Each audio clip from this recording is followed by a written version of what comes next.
করে একটার সামনে আরেকটা জবাই করে, তখন পশু কিন্তু ভয় পেয়ে স্টক করে মারা যাইতে পারে, ঠিক কিনা কর?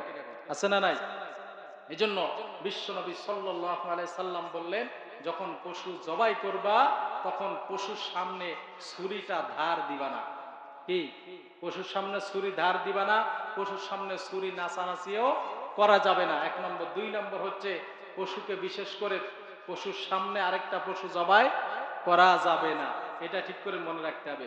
3 নম্বর হচ্ছে, আপনার বিশেষ করে পশু জবাই করার সময় এমন ছুরি ব্যবহার করতে হবে যেন আপনার ঠিক 2.5 কাটা সম্ভব হয়।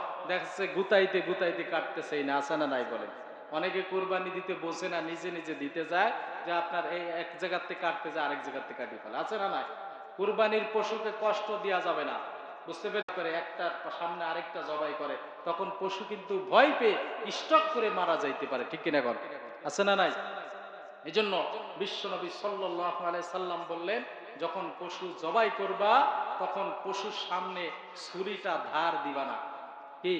পশুর সামনে ছুরি ধার দিবা না, পশুর সামনে ছুরি নাচানাচিও করা যাবে না, 1 নম্বর। 2 নম্বর হচ্ছে, পশুকে বিশেষ করে পশুর সামনে আরেকটা পশু জবাই করা যাবে না, এটা ঠিক করে মনে রাখতে হবে।